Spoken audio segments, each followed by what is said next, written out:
Good afternoon, and thank you for having joined us today.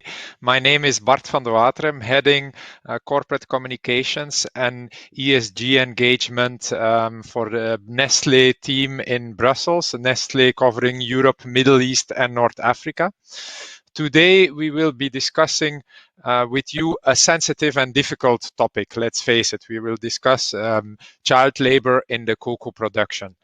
We estimate that about 1.5 million children are engaged in child labor in Côte d'Ivoire and Ghana, the two largest cocoa producing countries in the world. Let us be very clear here this afternoon. This is unacceptable for us as a company, and it goes against everything what we stand for. We will discuss it in more detail later with our guests, but in 2012, as a company, we started the child labor monitoring and remediation system. I will call it, and everybody will call it throughout this webinar, CLMRS. I'm sorry for that. It's now considered as an industry standard. Over the past 9 years, we've learned a lot by implementing the system, by seeing what works, what doesn't work, and we really know what is good to stop child labor.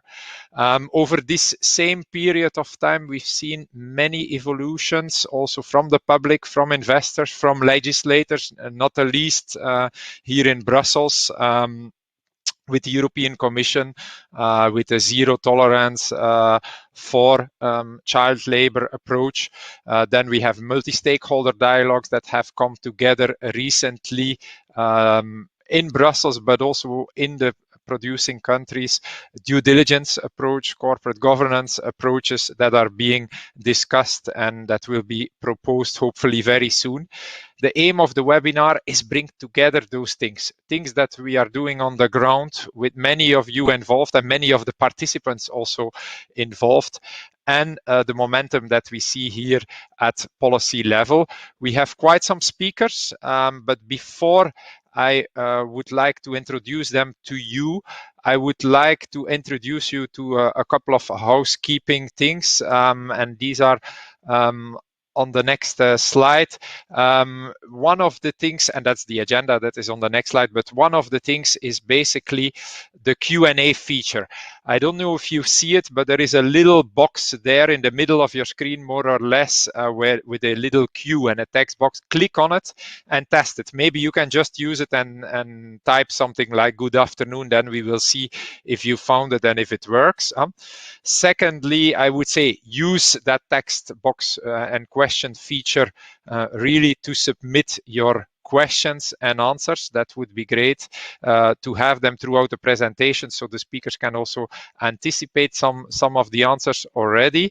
And finally, I would also like to mention that the webinar is being recorded so that we can share it also afterwards with you. Then, without any further hesitation, I would like to hand over to Sarah De Kish, who is Director of Policy and Partnerships at the International Cocoa Initiative, ICI. Sarah is with us from Geneva. Brussels is very sunny, but I heard just before that there is a thunderstorm in Geneva, so I hope the connections are working well. Sarah, over to you. Thank you, Bart, and good afternoon, everyone. It's a pleasure to be here. Indeed, let's hope that the rain is not going to disturb the connection. I'll try to be quick and concise, and I'll be happy to take any questions later on in the second half of this session. Next slide, please. So very quickly about the International Cocoa Initiative, ICI, which I joined in January, for those who might not know us. Next slide. So ICI is a Switzerland-based foundation, which mission is to advance the elimination of child labor and forced labor in the cocoa sector. We are structured in a multi-stakeholder setting, which means that we count as members and partners the industry, so cocoa and chocolate companies. These are traders, processors, and chocolate makers, like Nestlé, for example, but also other companies which you see here on the slide. Non-industry, civil society organizations, such as Save the Children, the Jacobs Foundations, for example, but also GAVU, an agricultural workers union of Ghana, to name some, and are also represented as board advisors, international or institutions such as the OHCHR, ILO, and UNICEF. And although not being members, because our status don't allow this, but we also work very closely with the governments of cocoa producing countries, mainly Cote d'Ivoire and Ghana, where we are present. Next slide. So today's session is about tackling child labor. So let's therefore start with a brief refreshment about what child labor and child labor in the cocoa sector is. Next slide. As you may know, not all work done by children is child labor. The ILO defines child labor as the work that deprives children of their dignity and that is harmful to physical and mental development. So a young person that is aged above the minimum working age, who is undertaking non-hazardous light tasks and during limited hours, which do not interfere with schooling, is considered as acceptable child work, and the country would be child labor. Forced labor is work that is performed involuntarily and under the menace of penalty. Studies suggest that forced labor risks are present in the cocoa sector, but at a much smaller scale than child labor. And worse forms of child labor imply that the child would be involved in hazardous activities, for example, using sharp tools, or dangerous tools, lifting heavy loads, etc., or would be trapped in unconditional, worse forms of child labor even, which can be any type of forced and bonded labor, trafficking, illicit activities, sexual abuse, etc. Next slide. Unfortunately, child labor is an agricultural issue in many countries. More than 100 million children are estimated to be working in the agricultural sector across the world, and the cocoa sector is non-immune to that. Bart mentioned actually a bit more than 1.5 million children are in child labor in both Cote d'Ivoire and Ghana, which are also the two major cocoa producing countries, with about 70% of the world's cocoa production originating from these two countries, and over 60% of this production being exported to the EU only. And among these 1.56 million, you see that 1.48 million children are estimated to be in hazardous child labor. So most child labor in the cocoa sector in these countries is in fact hazardous child labor. Next slide. A study conducted by the National Opinion Research Center at the University of Chicago during 2018-2019, commissioned by the US Department of Labor, shows that almost all children working in child labor live at home with their parents. They work on smallholder farms. 45% of children aged 5 to 17 years living in cocoa growing areas do some form of cocoa-related child labor. Most of them go to school, and in fact, school attendance has increased in both Ghana and Cote d'Ivoire over the past 10 years.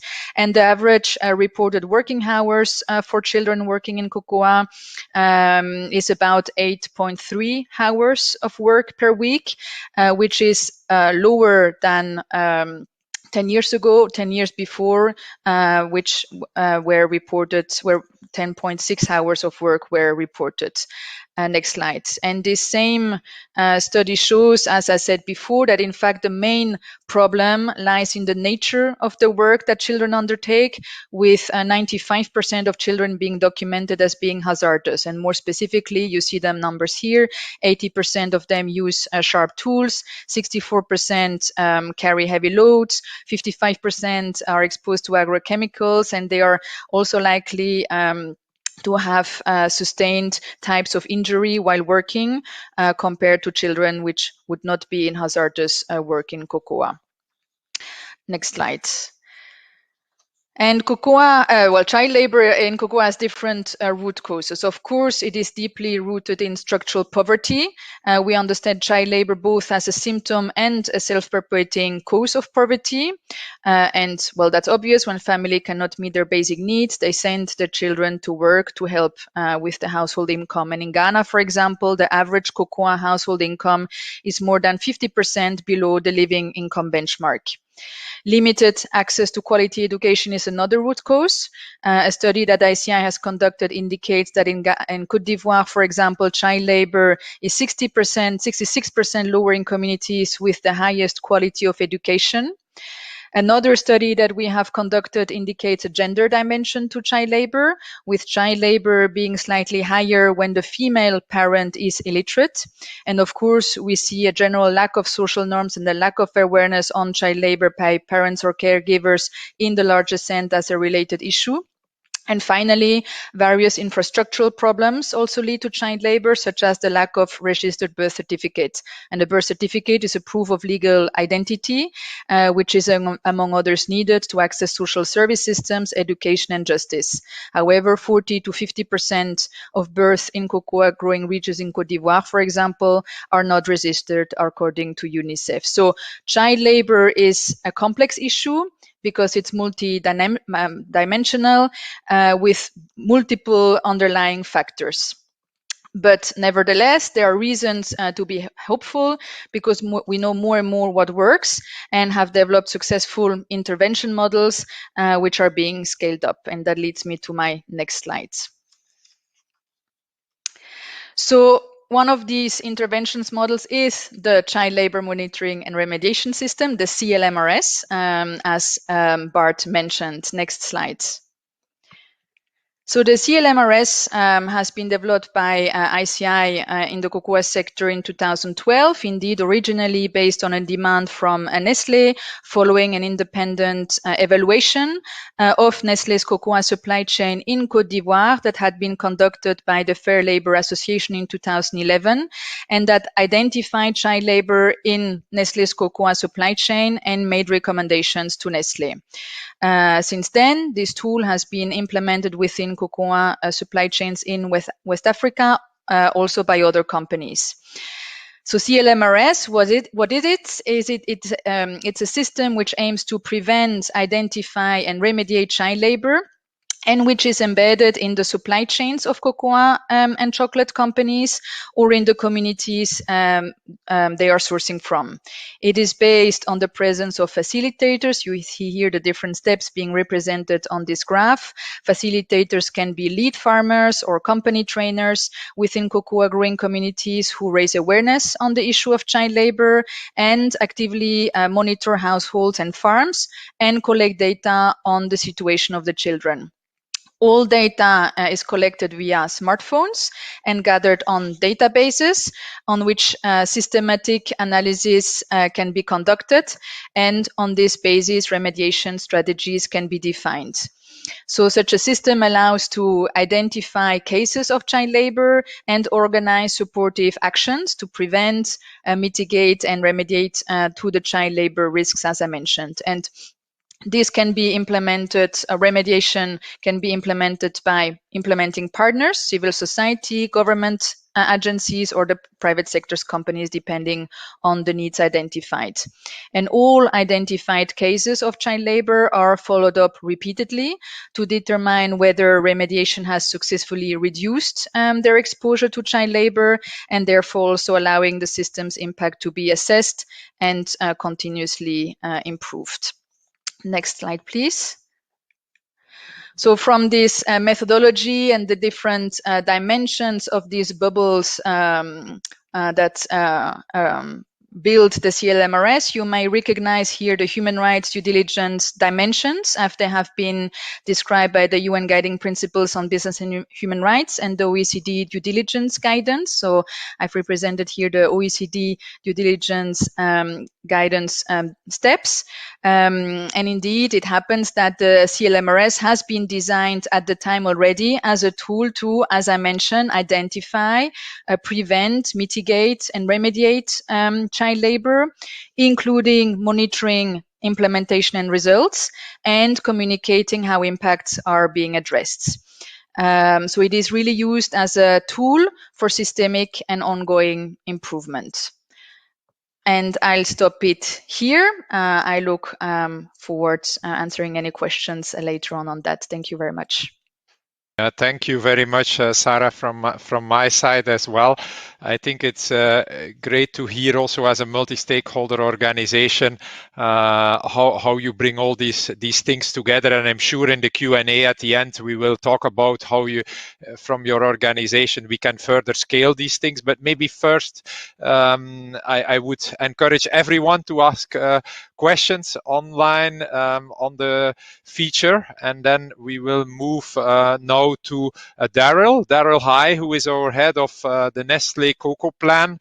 He must be the most expertise person in Nestlé on the cocoa supply chain and also on this topic for sure, with his team also on the ground in the producing countries. So Daryl, I would be really keen to hear from you what we've learned in implementing the scheme and what is the latest progress. Over to you, Daryl. Thank you, Bart. So next slide, please. So the Nestlé Cocoa Plan is our holistic strategy to tackle the key issues in cocoa. It has 3 pillars of action: better farming, better lives, and better cocoa. And each of these contributes to solving the issue of child labour. So better farming is about improving the practices on the farm to improve yields and income of the farmers so they can afford paid labour and don't need to use children. Better Lives is about helping children and women in the communities and gives us the confidence we are sourcing from farms where the risk of child labour is responsibly managed. Better Cocoa is about traceability and building long-term relationships with farmer groups. So the child labour monitoring and remediation system is part of the second pillar and is how we conduct human rights due diligence in a voluntary way to address the specific issue of child labour. We were the first company in cocoa to establish it back in 2012, and since then we have gained experience and concrete results. Next slide. So the child labour system, they're effective in reducing child labour. They identify risk, they help specific cases and help prevent it occurring, and they give us unprecedented insights into the issue. So today we monitor over 78,000 children in our supply chain. And we find about 19% of the children engaging in hazardous work. Now, experience shows that to get children to stop doing this hazardous work, more than one kind of help is needed. And since 2012, we've helped 133,000 children in one way or another. And our help takes place at 3 levels. And you can see on the right, at communities, households and individuals, and they aim to address the causes of child labour Sarah introduced in her presentation. So awareness raising sessions, these are an essential first step in helping people understand what children are not allowed to do and the why is really important.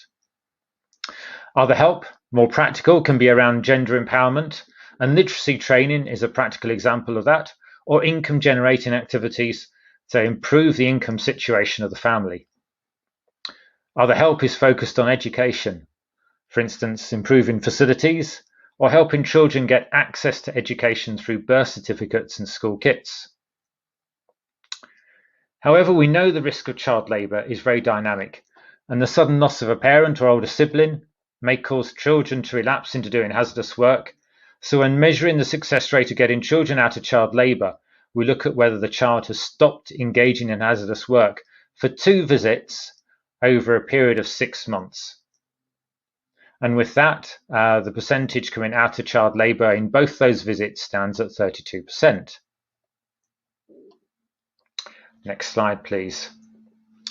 So it's easy to get carried away with numbers, but each situation is different and some cases are harder to solve. When we identify children at risk of child labour, we determine what help is most appropriate. So taking this family, we found 3 of the children doing hazardous activities. The 2 smaller children, Ezekiel and Ghislaine, were given assistance to go to school, birth certificates, school kits and so on. And that's proved successful and they stopped doing hazardous work. However, the older one, in pink there, Raoul, was helped with a carpentry apprenticeship but dropped out of it and relapsed into continuing to work on the farm and proved a harder case to solve. This leads me to my final slide on learnings. So firstly, and next slide, please. Child labour systems are not done overnight. A robust system requires investment in time and building trust with local communities. And Clmrs is a tool which helps. It's a tool. It is just that. It's not a silver bullet. And Clmrs requires genuine collaboration on the ground with the farmer cooperatives, the communities, and the authorities, and that's key for success. And it must be part of a broader strategy to address the causes of child labour and other issues, because it doesn't solve all the cases alone. So the next steps in our evolution. So we're going to continue to evolve the child labour system as a tool to help protect children. It's evolved a lot over the last 8 years and it will continue. We'll continue to expand our operations to source all of our cocoa that we use through the Nestlé Cocoa Plan by 2025. And our actions to tackle child labour will expand further. We'll put more emphasis on activities to improve farm livelihoods and reduce the child labour risks. Thank you. Thank you, Daryl, and very interesting to hear from that, and also to see that every child, every kid is being considered as a project and really being looked after with tailored solutions. Maybe just one short question, and then we will have more, and I see more coming in the Q&A, is on the last point on the livelihoods. And can you elaborate maybe a little bit more on what we are doing to improve farmer livelihoods?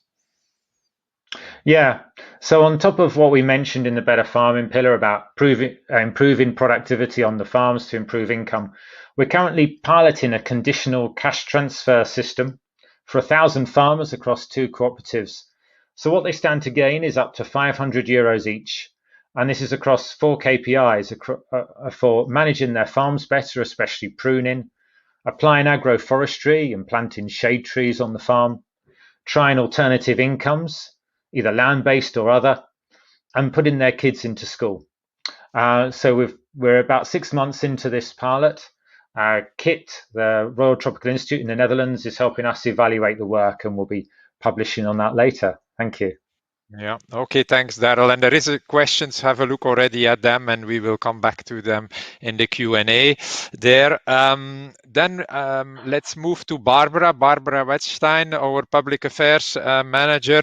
Barbara, you will talk us through some of our perspectives on how policy can help in the first place to enhance the collaboration, in the second place also to change the systemic issues behind all of this in the cocoa sector. So Barbara, up to you. Thank you, Bart. Hello, everyone, wherever you are in the world. If we move already to the next slide, please. So just to take a step back, as we've seen up to now in this webinar, and that may sound a bit cliche, but the challenge, that's the truth, the challenges that we face in our supply chains, like the cocoa supply chain, are systemic. They have many different drivers and root causes, and they're really deeply ingrained in the local context. And as we've seen through the first 2 presentations, the way Nestlé addresses this is really by working together with our partners and our suppliers within our supply chain and piloting innovative approaches like the Clmrs. And then when we see things that work, we scale them up to have more impact. This approach is true of other sustainability challenges that we face in our agricultural supply chains. And these are represented in the left pieces of this puzzle that you see on the slide. And as we've seen, this supply chain approach is having an impact. It's helping raise awareness of child labor in the cocoa growing communities that we source from. It is helping identify children at risk and removing those that are in situations of child labor. But in our experience since 2012, really addressing this issue, we know and we've learned that to have a positive impact at scale requires more than that. It requires more than a company like Nestlé acting alone in its own supply chain. And we see really two requirements to actually really help solve the issue of child labor. So the first one is really stronger collective action on the ground to scale up the impact more broadly and to stop looking at each individual supply chains, but really how we can leverage all this work and have a broader collective impact. And the second one is also about addressing some of the root causes or underlying drivers of an issue like child labor, including those drivers that are at structural or institutional level. And that's where we believe that the EU can play an important role in supporting these efforts. And we believe this should be done through the adoption of a smart mix of measures. And two of these measures are represented in the right side of the right pieces of the puzzle on the slide. So the first one we think is important is one that is aimed at companies. We really support the EU adopting mandatory due diligence regulation as a way to incentivize companies to assess, address, and report on human rights and environmental issues. And we believe that this will help create incentives for more transparency and for more impactful collaboration on the ground. I will come back in more details about the due diligence piece just after on the next slide. And the second one that we think is necessary and is a complement to the due diligence component is one looking at governments. We support the EU engaging in constructive dialogue and partnerships with producing country governments as a way to support, incentivize, and also reward the implementation of these enablers for sustainable production. We believe that areas of support should include law enforcement, national traceability system, access to health and education services, for example, agricultural policy also, just to name a few. We are aware and we really welcome the EU cocoa talks that the Commission has set up, and we believe this is a really good first step, but we also expect that this will lead to robust partnership agreements that will provide the right incentives for producer countries and that will go beyond just development aid. So as I mentioned before, these are two complementary measures that are both needed if we are to have an impact really at scale and transform the sector and really address the drivers of child labor. If we go to the next slide. So if we just deep dive a little bit more on the due diligence side of things, we believe that there are 4 key features for an impactful EU due diligence legislation. The first one is we believe that the legislation needs to be aligned with the UN guiding principles that we've already mentioned in this webinar. And this is because we believe this will ensure that there is a robust due diligence process, which is fully embedded in all companies' governance. The second feature is about having a legislation that is harmonized at EU level. We see a lot of discussions at the moment at member state level for having specific legislations, but we fear that this will lead to a patchwork of legislation at member state level and will distract companies. So we really would push for one single harmonized EU legislation to help companies really apply one set of rules across all EU states. The third one is that we believe that the legislation should apply to all business actors, whether public or private. So public procurement, for example, should also have to apply the legislation. And this is because we think that this will lead to a level playing field and it will incentivize all companies to work together on the ground. And finally, we believe that this will not be achieved by having disproportionate sanctions because we think this will discourage transparency and will incentivize companies to leave high-risk regions rather than working on the ground to address issues. Other measures like import bans for products that may be linked to child labor, for example, would we think would also have this kind of negative unintended consequences of simply moving the problem elsewhere. So we would encourage proportionate sanctions. Thank you. Thanks, Barbara, for having given that perspective on what could really help to change the situation on the ground. We heard, obviously, at least I'm in Brussels, so quite aware that the EU has postponed basically the coming forward with specific proposals on mandatory due diligence and also on corporate governance.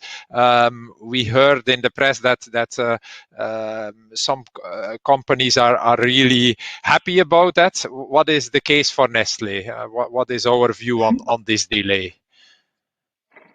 Indeed, we have taken note of the delay in the EU putting forward the proposal, and we think it's really unfortunate because, well, I was mentioning the fact that many countries or member states are already discussing national legislation, and the more delay there is at EU level, the more risk there is for fragmentation of the legal landscape in Europe. So we're really underline, and we actually with other companies have signed a letter asking the EU or the Commission to hurry up, if I may say, and really proceed in shaping the policy framework that is needed to secure the long-term sustainability of the cocoa supply chain and other supply chains, and to put forward rapidly a smart proposal. Yeah, thanks, Barbara, for clarifying this. Indeed, there is not only, of course, the risk for national legislation, but I think every day that is lost, in lack of cooperation or and this legislation can help really cooperation and partnership, and that's really what we would like to do. More questions are coming in. Great to see them. We are just a few minutes away from the Q&A, so continue to post them. Now I would like to introduce you to Professor Dorothy Bouwman-Pauly, Director at the Geneva Center for Business and Human Rights. And Professor Bouwman will really introduce us to her perspective on what she heard. We didn't ask her to make a presentation, but more to give some views on what she heard. And I think that's an ideal transition to an engaging Q&A, I'm sure. Bart, thanks so much. Thanks for inviting me, and it's a pleasure to be here. I greatly enjoyed the presentations, and I look forward to the Q&A. So indeed, I was asked to comment briefly from a high-level academic perspective on some of the things we've heard today. So let me make 3 points. First, the results presented today are based on self-reported data, and so to better understand the impact of the Clmrs model, I was looking for a more independent assessment. So I was happy to find a report from 2020 from the Fair Labor Association, which overall attests to the very positive results of the Clmrs model. One aspect, however, that the FLA report raised was the question how deep these changes induced by the Clmrs truly are. The FLA finds that it has not led to a fundamental shift of social norms. Community members may be more vigilant because there is external pressure and due to premiums, but they don't yet fundamentally believe that child labor is bad for their children. And I think this might be one key area of improvement because it's one that threatens the sustainability of these efforts, particularly once economic incentives fade away. A second observation that I would like to share is that the absolute number of children involved in hazardous child labor in the cocoa sector remains high. According to the Nestlé 2019 Tackling Child Labor report, there was a 51% reduction over a 5-year period, which is really impressive. But in concrete terms, this still means that over 7,000 children are involved in hazardous labor, they carry heavy loads, or they work with a machete. 2021 is the International Year of the Elimination of Child Labor. And so while, of course, such events are symbolic and ceremonial, I think they could also be catalytic. So maybe 2021 could be the year in which companies set absolute targets, focus on the actual elimination of child labor. So I think we could, I think now could be the time to discuss how do we get closer to zero child labor and by when. My third point is related to these first two observations, and it's most important. Companies cannot do this alone. And Barbara stressed this throughout her presentation. These are systemic human rights issues that need a coalition of actors to address them.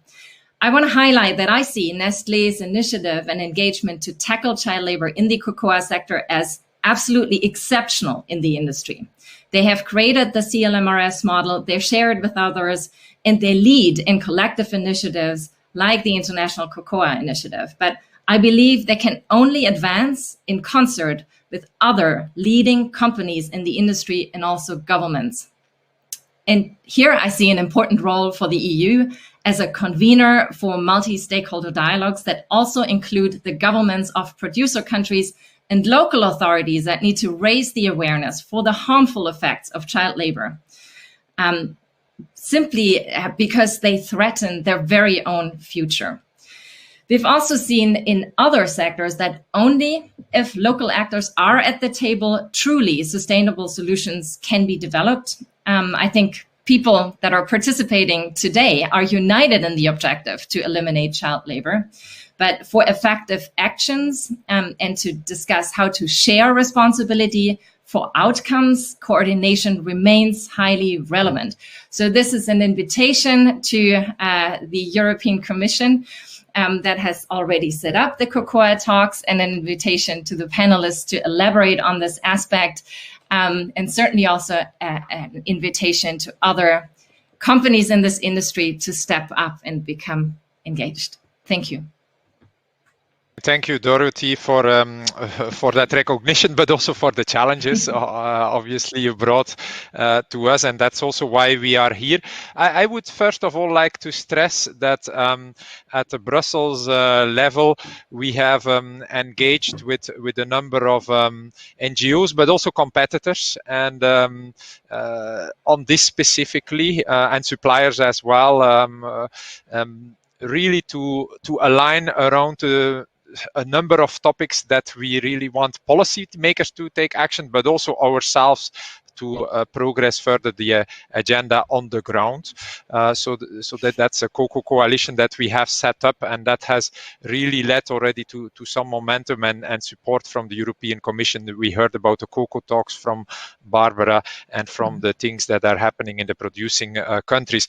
But I would like to move maybe to your first challenge and maybe give that to Sarah. And that's also a question from Dick de Graaf on the chat. Only 1/3 of children that are being visited are basically improving the situation after the 2 yearly visits, only 1/3. And then you also said, okay, what is the kind of motivation for the families and their children to really eradicate child labor? So I would like to hear maybe from Sarah on the multi-stakeholder effort that has been done on the impact and on the scaling. Sarah? Yes, so well, then based on ICI's experience, I guess mainly. Indeed, well, as I tried also to show earlier, and it's a bit also what is coming out in the questions, child labor is complex. It has multiple root causes. Poverty is one of them, and I think there are questions related to that. But no actor won't solve it in isolation, and no solution taken in isolation will be really and truly impactful. So what is needed is a combination of things. And indeed, this is where the multi-stakeholder setting and the multi-stakeholder approach, working with on a neutral basis with the various actors and all the actors comes into play. And on our side, we believe that 3 strategic objectives must be pursued. On the one hand, responsible supply chains, and we see that this is becoming more and more enforced, whereby systems and services that transparently and responsibly prevent and address and remediate child labor and forced labor in the cocoa supply chain and cocoa growing communities are strengthened and scaled up. That also requires the right ecosystem, what we like to call a supportive enabling environment, where national and international policies and capacities and systems are reinforced to ensure that such an ecosystem that is conducive of change can be created. And it also requires integrated and coordinated approaches, where again, all actors and systems operate as part of an efficient, coherent, and coordinated multi-stakeholder dynamic. And on our side, our approach as a multi-stakeholder organization and a network focuses on 3 key areas. It requires innovation and learning, so managing a collective learning and research agenda, again, to identify and refine effective practices, test innovative approaches, developing also common tools and metrics to advance accountability sector-wise, and also foster the exchange of good practices and the exchange of knowledge. 2, it requires capacity and system strengthening. So here we help to identify critical capacity gaps and develop targeted training and capacity reinforcement to address these gaps, leveraging also our own operational capacity in order to help other stakeholders to upscale their own efforts.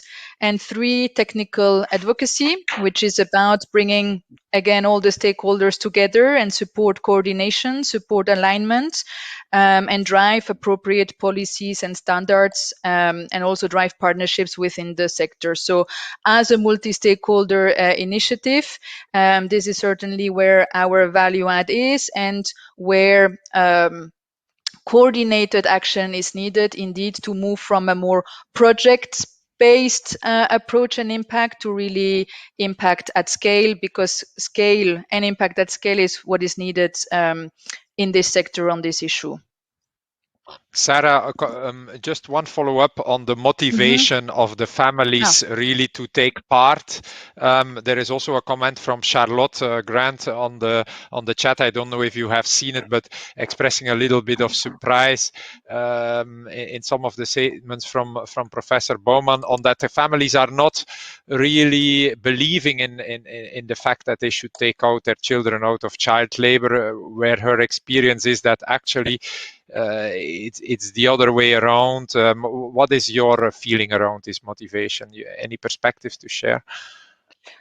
Well, so indeed, it requires a lot of awareness raising. Indeed, it requires a lot of explanation. It requires a lot of support. And as I mentioned, it also requires to work on the infrastructures that are behind, including also helping these families to, for example, increase their income, which can also be done through the fact that they grow other crops in order for them to sustain gradually a higher income. So indeed, it requires a combination of things, including more also capacity building and awareness raising, that's for sure. Yeah, thank you, Sarah, for that. Can I quickly comment on that? So this is not my observation. I'm referring to an independent report by the Fair Labor Association published in 2020. So I was repeating these observations. Okay, that's good to clarify. I was reading out the questions not very attentively. Then 2 points that I would like to address with Daryl.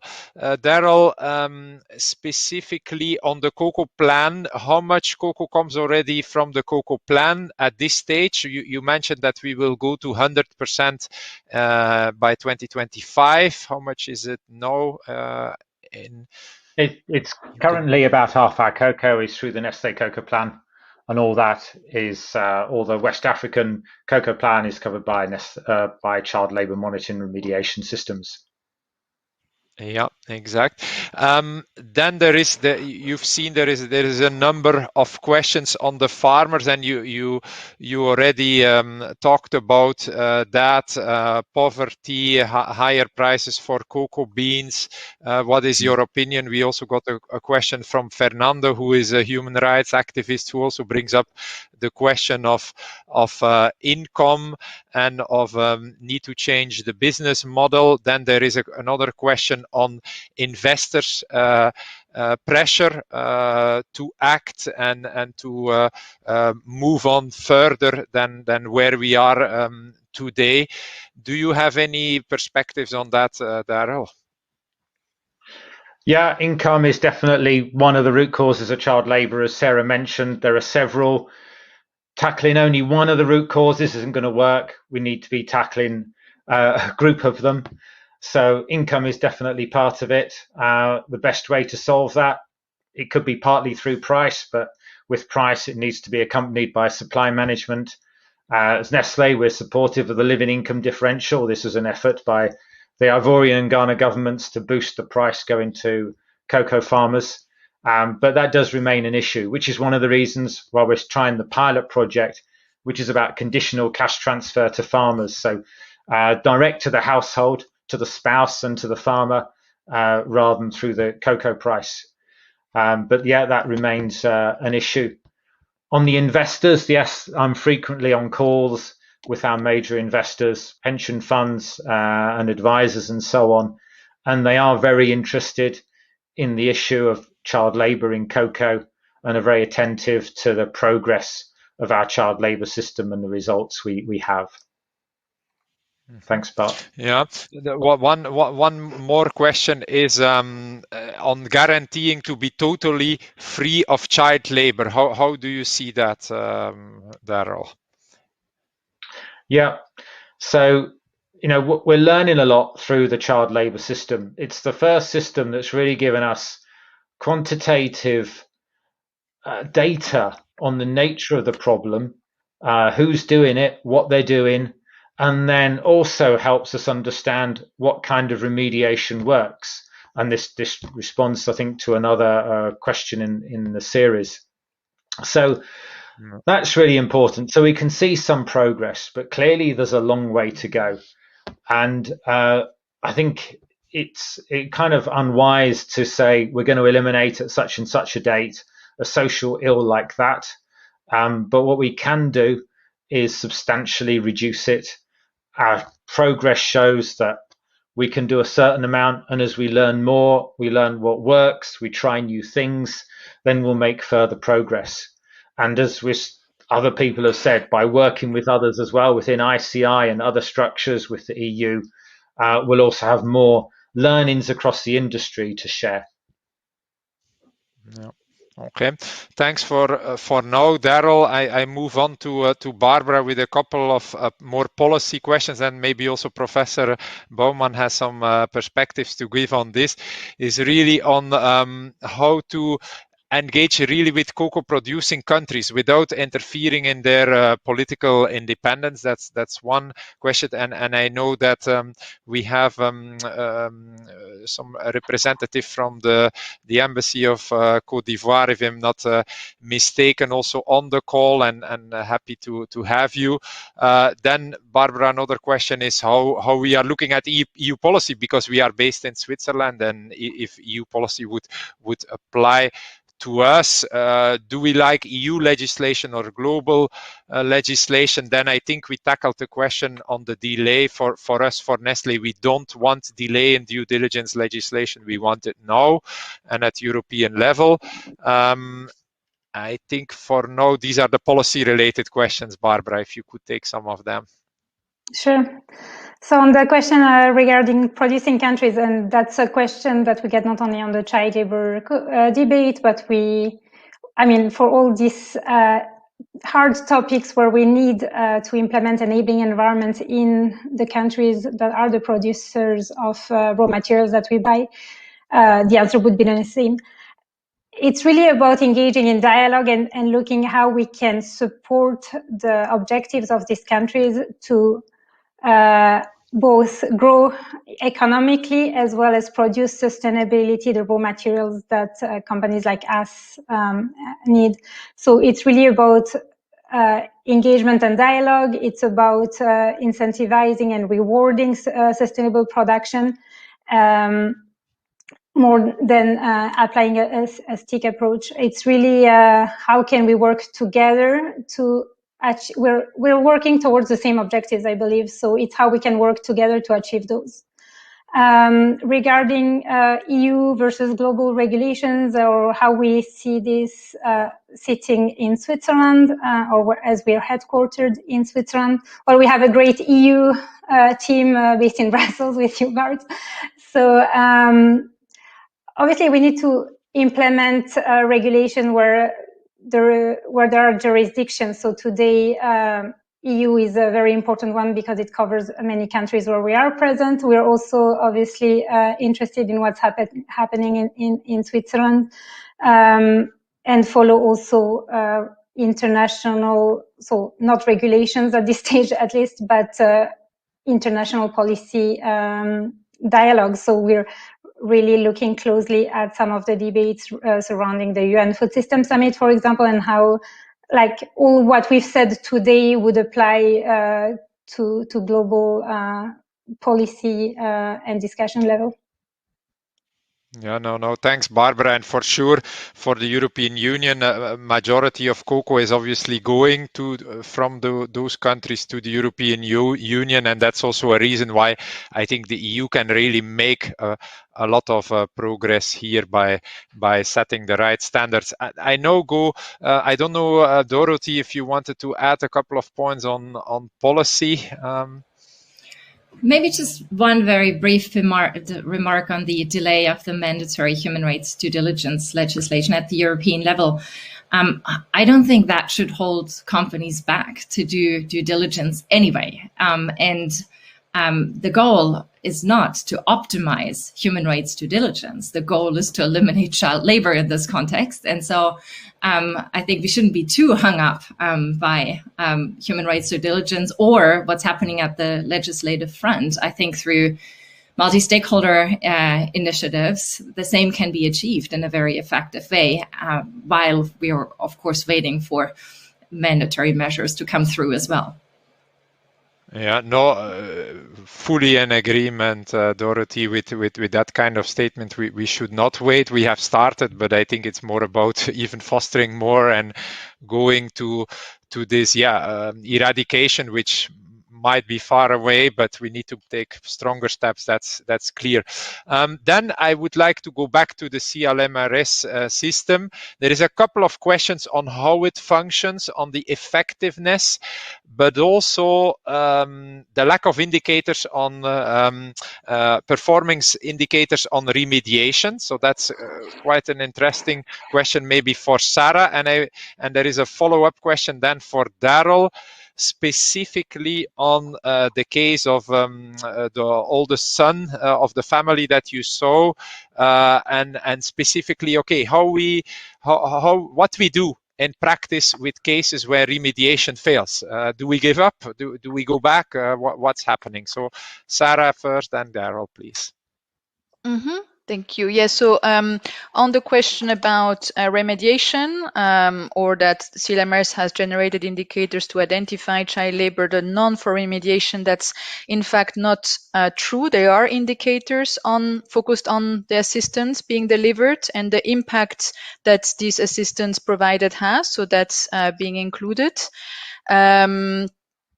And then I think there was another element on that, or I don't remember if it is this question or another question, but about having children having a key say also in effectiveness. So this is indeed a point we are working on and improving. So we are doing currently a consultation of children on the systems, and children have a say on the remediation options that are provided to them.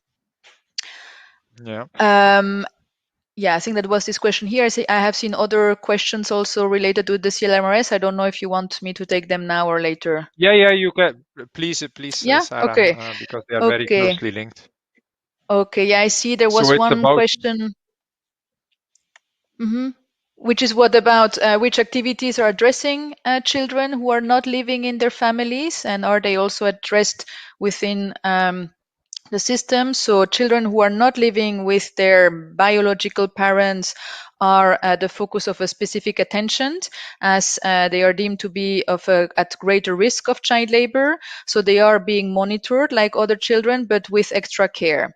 And they receive remediation support when being in child labor, checking, of course, that their work doesn't amount to any kind of exploitative practices or forced labor, which would otherwise require another type of response. So it's indeed being taken into consideration. And then there was a question about the requirements to become part of the CLMRS. So that means that you need to cover the costs of the system, either directly or through the network of ICI, but that requires to cover the costs that such a system implies. And I think that were all the questions. Okay, thank you. Thanks, Sarah. I don't know whether that question was actually about the requirement of a farmer to be in the system. So if so, basically we have about 90 farmer cooperatives in the Nestlé cocoa plan. So if the farmer is in those co-ops, then they are part of the CLMRS, and then they can have benefit from the forms of help that come through that. On Raoul, so this was the older son in the family. We tried a carpentry apprenticeship. He had agreed to that, by the way. I mean, this isn't just imposed. It was discussed and agreed. This was a good way forward. But he dropped out. And, you know, with adolescents, it's hardly surprising. I think we probably all know of adolescents that try one thing and then move on to another. So, but it just shows that these things are difficult, because it took a long time to arrange that carpentry apprenticeship. Then he moved on to a mechanics apprenticeship a few months later. So yes, we continue to follow up. As we say, not every case can be completely solved. And I think especially the older kids who have maybe been doing hazardous tasks for what could be 10 years or so, they're not easy to solve. And we are open about that. In terms of the remediation and the success of the remediation, to respond to Anita's question, well, we did some analysis of that for the 2019 report, looking at what kind of remediation works better than another. That comes with a bit of a health warning, because, of course, some remediations are more directed to the more difficult cases, such as apprenticeships. They're for the older kids. Often more difficult cases to solve. So we had some analysis in the report on that. Thank you. Yeah. Thanks, Daryl. Maybe Dorothy, there is one question, and it looks like a bit of a fatalistic question, but I think we are here because we think we can solve those things. Is the question from Friedel: will the cocoa sector ever become sustainable child labor free? And then there is more behind it, obviously. What is your take? And may I ask you to be brief, because we are almost 4 o'clock. Sure. I mean, Daryl earlier said that he doesn't find it useful to set absolute targets. I'm not sure about that. I don't think 0 is realistic. I agree with that, because there are always exceptions and cases. But from 7,000 down to 70 would be, a strong statement. That's basically 0 in this context. So I would hope for very ambitious targets with a timeline, so that accountability is possible versus a continuous improvement model. So I would encourage companies to make such bold statements and then work towards them. Yeah, thank you, Dorothy, for that comment and for a challenge, because we were this was actually the reason also of the webinar, that we were engaging with all of you also online. Thank you for the many questions. Thanks to all the speakers and the interventions you made, the points you made. Let me just conclude by saying that we really truly believe that we as a company, and with many other competitors, suppliers, NGOs, we can change things. It's very important, and we heard it, that we cannot solve it alone. It looks cliche, but it's the reality. We need to address also the root causes. We talked about living income, but not only that, poverty, gender, and all these kind of elements that were brought up by Sarah as well. I think what we really need is the EU to take the lead as well, to set the right standards here, to get everybody on board and not to exclude also people. I think it was Dorothy who mentioned import bans, or Barbara. Import bans will just make it worse rather than solving the issue in the right way, in a cooperative spirit. So I hope that all the messages were clear, but also that we were able to answer to your questions, concerns, doubts about what we are doing also together in partnership, like with ICI. Wish you a good rest of the afternoon. We will come back to you with follow-up answers in case we didn't address your questions. Apologies for that, but I think we covered most of them. So thanks again to all participating, to all speaking on the webinar, and have a very good rest of the afternoon. Thanks a lot. Bye.